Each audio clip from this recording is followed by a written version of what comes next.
Welcome to Toy Business Unboxed, your gateway to the secrets of the toy industry. Here, Jason Shea, a toy entrepreneur and expert in the field.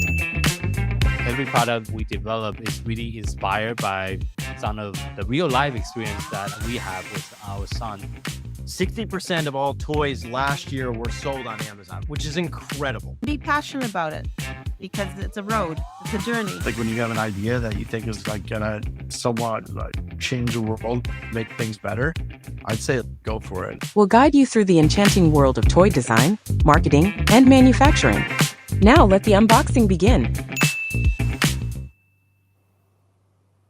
Welcome to another episode of Toy Business Unboxed podcast. Today, we'll dive into a story of creativity, connection, and play with Valerie and Cortney from Large as Life. Inspired by the wonder of nature and the power of shared experiences, they set out to design the puzzle that ain't just fun, but also educational, durable, and also engaging for people of all ages. So thank you so much for being on the show today. And will you mind sharing a little bit about how you started the company and what inspired you to, bring the company to life? Definitely. I'll take that one if that's okay. So Valerie and I are sisters-in-law, and we both live in Idaho. And living in Idaho, depending on your political opinion, that's either a blessing or a curse. But for me, one of the blessings of living here is the proximity to America's first national park, Yellowstone. Okay. And so one summer I was vacationing in Yellowstone with my 4 children, and we went into the Old Faithful Lodge gift shop. And as I was looking for something memorable to purchase that would be easily integrated into our lives, because that's really important to me, I really want it to integrate naturally, I couldn't find anything that really piqued my interest. Mm-hmm. And I saw some of the stay away from the bison signage that peppers the tourist sections of the Yellowstone National Park. And I thought the perfect gift, the perfect souvenir would be a life-size bison floor puzzle, because so many people are intrigued by bison, intrigued by their beauty, their size, their majesty, but they always get injured by getting too close. And so I thought if someone could take that puzzle home and put it in their front room and just share it and recreate those memories that they made in Yellowstone with something that is so iconic, that would be the perfect souvenir. And so that was really the genesis of the company. And then my husband talked to Valerie's husband, because they're brothers, about this idea, and that's kind of the genesis of how this whole journey started. Oh, I see. And now I think you have more than just bison, correct? Well, we don't have bison yet. Oh, you don't have bison yet? Okay. We started Hopefully in someday. a different direction, yeah. Oh, okay. So what are some of the animals that you have in your catalog right now? So we currently have a king penguin and a koala and a red panda. Oh, okay. And we are really close to being done and ready to launch soon our life-size bald eagle. Oh, okay. And then we are thinking of maybe doing a baby giraffe next. That's kind of on the front for that line. And then within this year that we had started this, we came up with 2 other kind of unique but symbiotic puzzle lines as well that we've been working on simultaneously. Mm-hmm. I see. Okay. And do you, before you started the puzzle company, have either of you have like background in like puzzle design in the past, or what was the background? Cortney? I'm a lifelong educator. So I have a bachelor's from BYU and a master's degree from Harvard in education. And so I've always gravitated towards puzzles and activities that are cognitively research-based, beneficial activities for kids with our own children. So we've done lots and lots of puzzles, and we just see the value in them. And so that was kind of where we came to this from, was my background in education, both of us being parents of 4 children, Val's background in photography and graphic design. And so it just kind of happened that this came to fruition with those 2 lenses through which we view the world, mothers and then professionals. I see. And I think your puzzle is also designed to be more than just an activity. They're also an experience in itself because of the sheer size. And how are some of the feedback that you have been getting either from the customer or retailer about your particular product line that you would like to share? Yeah, so we've been getting some really great feedback, some that we kind of expected because of the way we designed it, and some that's been just really positively surprising and exciting to hear a little bit. So our puzzles are designed to be more than just an activity, as you said. I learned that as when I put a puzzle out at a family gathering, for example, or a gathering of friends, that puzzles inherently cause people to gather together. Puzzles out, people will start coming together to the table. It brings people together to put a piece in as they're chatting. So puzzles have this inherent gathering property already, I feel like. And then we wanted to take it a step further. And so we added to our largest life animal puzzles trivia questions on the back of each piece. Oh, okay. Nice. So that there's a communication and conversational element to that gathering that really brings people together. And what's been really cool to see are some people that maybe we wouldn't have expected to be super interested in these gatherings. For example, I've seen teenage boys who normally wouldn't want to jump in on puzzle fun with a family suddenly start coming into the room and engaging once they hear the trivia questions being read. And they certainly, now they want to participate and be part of the group. I've seen an uncle who was not really a puzzler, wasn't going to participate, who decided he started coming in and hearing the questions. Then he wanted to read some to his family members and he started participating that way. We've gotten a lot of actually really great feedback from grandparents. Originally we're thinking, mostly what was on our minds, I think, was families, bringing families together, classrooms, that kind of a thing. We've gotten a lot of feedback from grandparents saying how much they love these because it gives them something that they can easily do with grandchildren that is engaging for the two of them to do together. Trivia questions inherently beg to be read to another person. So they're asking to each other, they're learning together, and both the children and the grandparents are learning things together that they didn't know before and that they're finding interesting.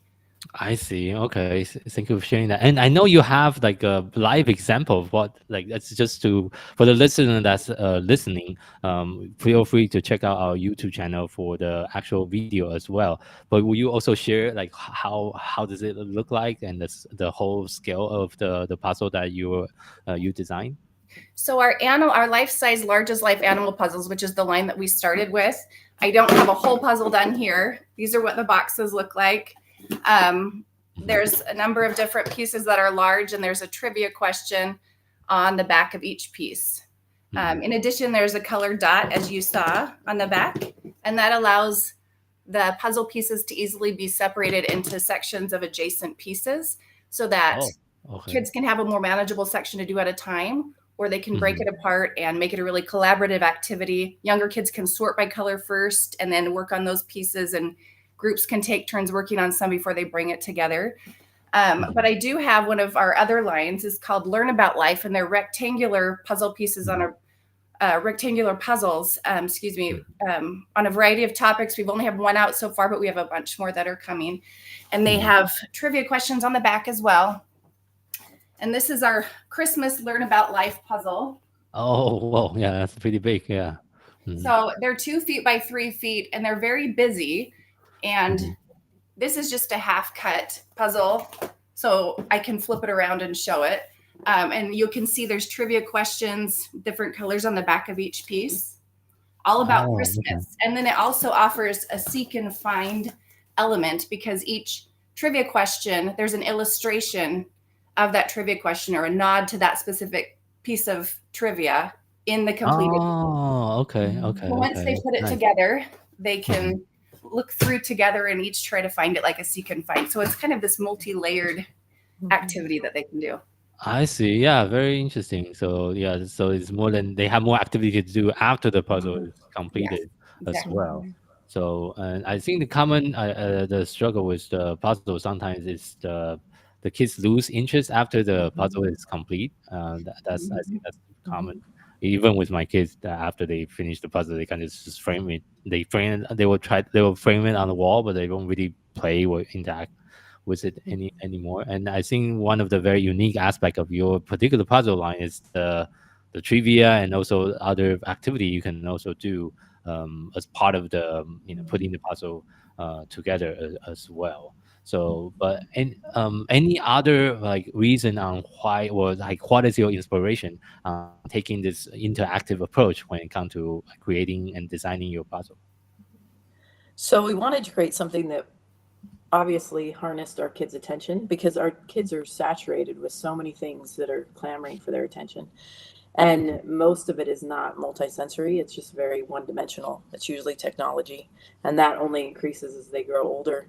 And so we really wanted this to be an immersive experience on a lot of different levels, tapping into a lot of their senses, whether it was allowing a child to see the scope and size of an animal, or practice their reading, to reading their trivia, sorting their colors, finding things within the actual picture. So just really engaging them on multiple levels of cognitive development, regardless of their age. There's something really beneficial and meaningful for each of the children that participate in this.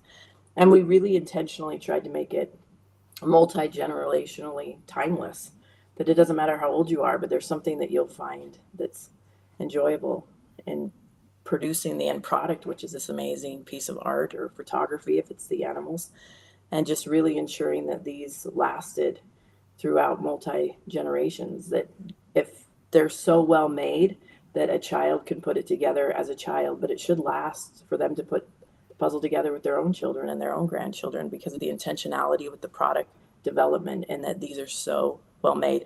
And they're entirely made in the United States, which I think is a huge added layer. I see. Yeah, and actually, not a lot of toy manufacturer is manufactured in U.S. anymore because of the cost and other things related to manufacturing in U.S. just make it a little bit more difficult. So I guess, was that decision also intentional from the start, that you want to make sure the line is made in U.S.? Cortney, do you want to? It was. Yeah. It was very intentional. So one of the things, interesting enough, Val just found this piece of trivia, is that Reuters released an article that highlighted the fact that in 2024, 79% of the toy sales in the US were composed of Chinese-made goods. And so the fact that, as we look at the political climate and just the potential tariffs, that we have a product that is solely made in this country, because we're very aware of our global footprint. We're very committed to sustainability. We're a member of 1% for the planet. So making a product that we can be proud of, that it's produced by people who have livable wages, that have workforce protections, that we're not transporting these globally across oceans and seas and adding to the global footprint product of Lion's impact on the environment, was really an intentional decision. I see. Yeah, so you also like help with the sustainability aspect of the brand as well. So yeah, thank you so much for sharing that. And I think like one of the things we mentioned before the interview is also about inclusivity, which is a big theme of your design. And you mentioned a little bit of it earlier. Can you share a little bit more on like when you design the product itself, how do you ensure the kids of different ages and different ability can all participate together when they are interacting with your product? Yeah, so similar to what I was mentioning, people from all the way from young kids who know their colors or are learning their colors, all the way up through grandparents, can participate together, and it's enjoyable for all of them. And that was important to us, because as we were thinking about when we were thinking about producing a product that helps people connect in today's digital age, that's a struggle sometimes.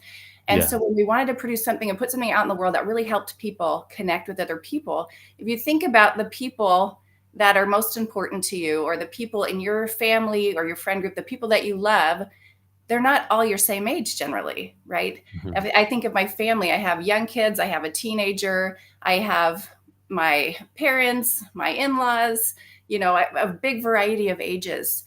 Same with neighbors, our neighbor across the street, their grandparents, and they love our puzzles, and they do them with their grandkids, and they love my grandkids. My kids love these neighbors, and they go over to their house just to hang out and get a bubble gum out of their bubble gum machine and do a puzzle together, or read a book or something like that. I think there's something special between these intergenerational connections. And with our puzzles, because you can start out flipping them over. The youngest can sort by color. If you want, you can do small groupings at a time because of those color-coded sections. They're also coded with a shape if you want to say, okay, sort all the triangles if your child's learning shapes, for example. So those can be separated out. And also kids of different ages really work together, because the kids who can't read yet need someone older to read to them, read the trivia questions to them.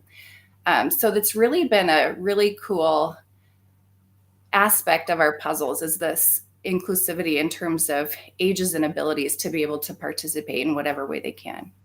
Okay, thank you for sharing that. Yeah, I think that just like you mentioned, the design itself is very intentional to bring different type of interactions and interactive between the sibling, between the families, between the especially the teenager and the youngers. I personally have 3 kids myself, in like these kind of span around ages 14, 11, and 7. So they have very different interests when you come to activities. So putting together like a product like yours can really bring the family together as well. So the next question I want to talk about is, I know launching a brand is never easy. What has been some of your biggest challenge as you are growing the brand large as life? I can start with this one, and Cortney, fill in if you have any other thoughts too. A big challenge, I think, has just been getting people to know that we exist. That's been one of our challenges. There's a lot of stuff out there, and so getting people to know that our new product exists.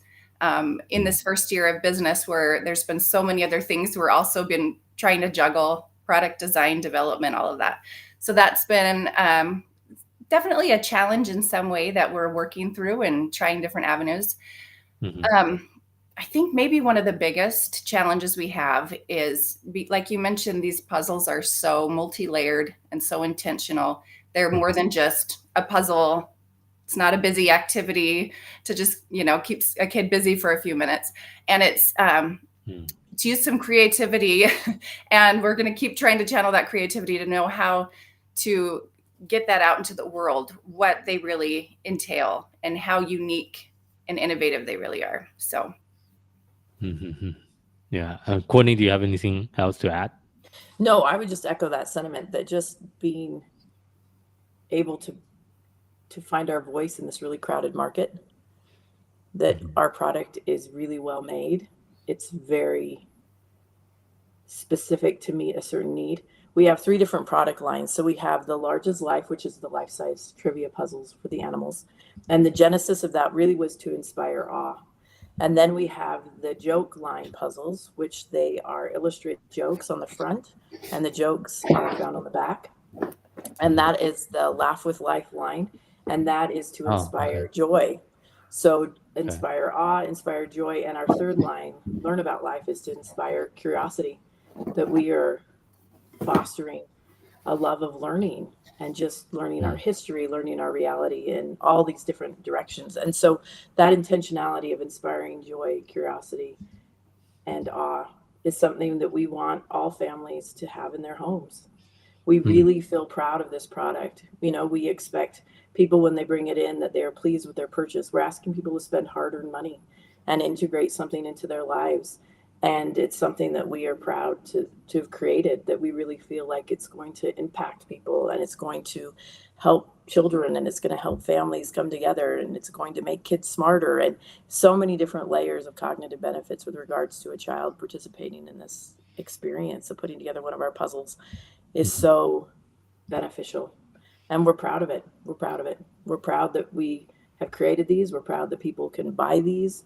And we just really stand by our product on so many levels, as mothers, as business women, and as citizens of the United States. This is a made in America product, and everyone that produces it, is proud of the work that they're doing and the end result. Yeah. And in 2025 and beyond, what are some of the additional products that you are currently working on, and what is the vision for the company going forward? Sure. So 2024 was kind of our year to just start. That was the first year we had product out. First year we had a website built, all of that. So that was our big learning curve, just getting started. As Cortney said, she has a background in education. I have a background in photography, and some of these things that were definitely super helpful in this product design and creating this product, but neither of us had manufacturing experience. So this was a whole new ballgame to get that rolling. Yeah. 2025 is kind of our year to expand our SKUs. So we have a couple coming out in the Large as Life animal design. And then the Laugh with Life line We're going to continue doing the 72 piece 2 foot by 3 foot puzzles.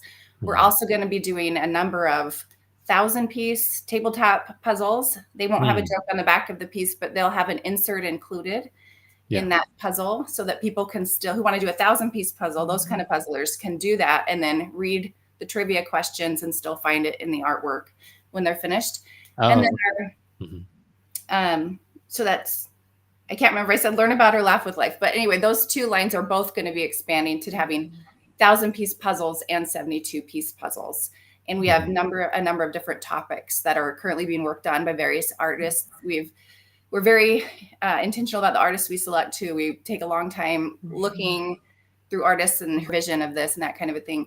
And so we have a number of different artists with unique art styles that we're really excited to show the world in our Laugh with Life and Learn About Life lines as well. And a number of different topics coming out.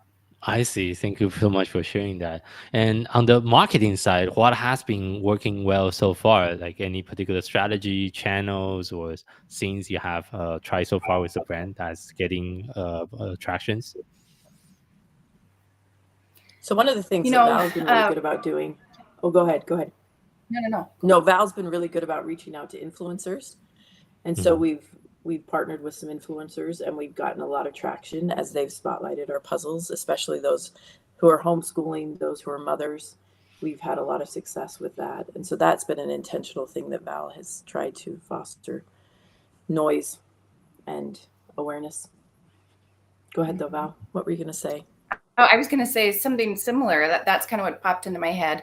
We've had some feedback that the largest life puzzles, especially because they've been out the longest, so they've gotten a little bit more traction.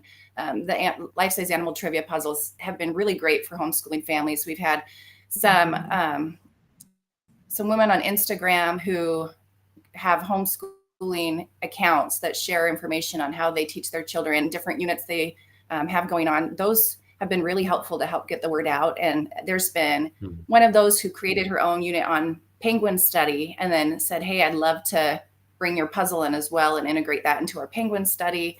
And then sharing that is really helpful. We've had a few instances like that have been great. And as I mentioned, I'm learning how important they are with grandparents. And so there's some grandparent accounts that I've been connecting with lately who are going to reach out and share, and who have gotten a puzzle from us and said, I did it with my grandkids and we both had so much fun. We loved it. I can't wait to share about it. So I'm hoping that continues to be a helpful avenue to get the word out to people. I see. Yeah, I think because of the puzzle is very unique, and you have a lot of different unique feature, so it does definitely have a shareability aspect of the product. And I know puzzle is also a fairly competitive categories of product as well. And how do you stand out, I guess, when you're competing with some bigger puzzle company that has been around for much longer? Do you have any specific strategy that you're trying to use to make sure your people can understand and kind of grasp the concept of your puzzle versus some of your other competition in the industry? What are some of the strategy you have been trying for that? So I think one of the things that sets us apart is it's so unique. There's not another puzzle line that does what we do. And so the fact that we've really established our niche in competition with other puzzler companies that have been around for a while is really validating to get industry recognition as well with regards to the Astra Award. So one of our first products, the life-size penguin, was nominated for an Astra Play Award with 2 other companies that have been around for years. I mean, really established global companies were our competition for that one award that our little penguin puzzle was nominated for. And so in that moment, I think